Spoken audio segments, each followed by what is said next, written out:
Bonjour tout le monde, c'est Monsieur Agui, comment vous allez? Donc aujourd'hui je m'adresse particulièrement à des personnes qui ont un disque dur supplémentaire dans son ordinateur ou des personnes qui ont un disque dur externe. Donc cette petite opération consistera tout simplement à libérer le disque dur utilisé par le système d'exploitation où il y a Windows, vos fichiers, vos personnels, etc. Donc grâce à cette petite opération, on va libérer de l'espace libre sur donc le disque dur principal sur votre disque dur externe ou interne ou secondaire, etc. Écoutez, il n'y a pas 36 000 solutions à faire. Vous allez tout simplement dans démarrer, faites un clic droit, propriété. Donc cette opération va beaucoup se passer dans le système. Voilà, donc la petite fenêtre système, pourquoi? Parce que c'est là où on peut gérer quand même pas mal de choses sur Windows. Vous commencez par paramètres système avancé. Ensuite, performance, effets visuels, planification, utilisation de mémoire, etc. Vous faites paramètres. On va dans avancé. Et là, vous allez tout simplement faire modifier ici. Vous allez totalement faire aucun fichier échange pour votre disque principal. Donc, je rappelle que le disque principal est ces deux points. Donc, mon DData, donc ça me permet de stocker tous mes jeux, tous mes films, des choses comme ça. Donc, moi, je vais le stocker dans YouDigital. Parce que tout simplement, c'est un disque externe où je mets très peu de choses dessus. Je me suis dit, ça serait sympa de faire un petit tuto là-dessus. Faites taille personnalisée.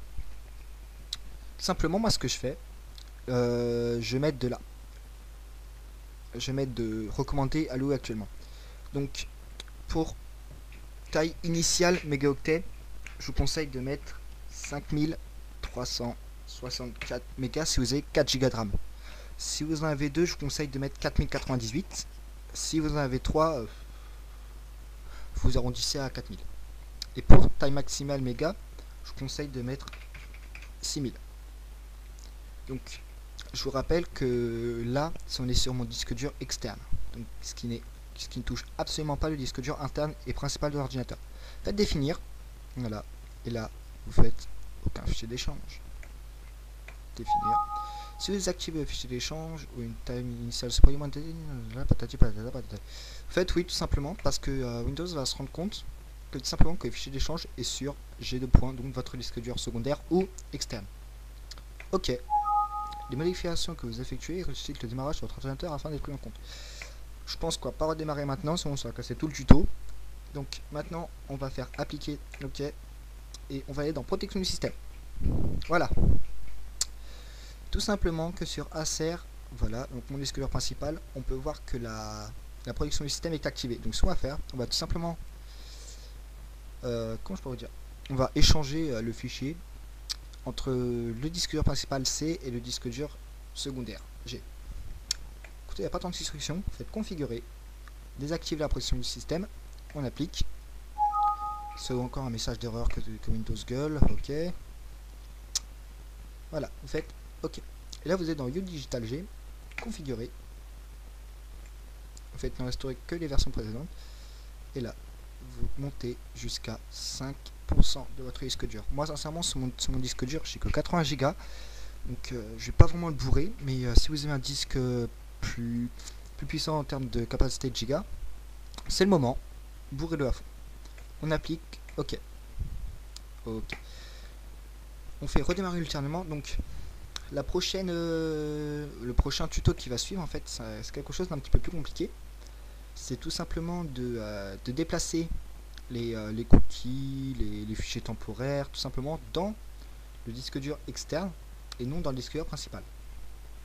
C'est tout simple, vous allez dans démarrer, ordinateur, vous cliquez sur votre disque dur externe, double clic, vous créez un petit dossier, en majuscule vous l'appelez TEMP, pour temporaire. Vous le fermez, vous allez sur démarrer, ordinateur, encore un clic droit, ça se passe encore sur propriété, paramètres système avancé. Donc là, vous performance, profil d'utilisateur, démarrage, récupération, on s'en fout totalement. Là, ce qui nous intéresse, c'est variable d'environnement. Et là, on retrouve où sont stockés nos fichiers temporaires. Donc c'est ça, vous faites modifier. Vous faites la lettre de votre lecteur, de votre disque dur externe. Vous faites G2 points, donc ce qui est la lettre de mon disque dur externe. Vous faites un anti-slash et temp. Ok. On recommence, modifier. G deux points, anti-slash, temp. Ah, là j'ai fait une belle bourde. Anti-slash. Et voilà. Que mettez le G en majuscule, en minuscule, ça change strictement rien, c'est toujours le même schéma. Donc, par contre, si jamais vous avez besoin de votre disque dur externe pour quelque part ailleurs, ou patati ou patata, bref, que vous devez débrancher de l'ordinateur, rassurez-vous donc que vos fichiers temporaires seront restockés sur l'ordinateur.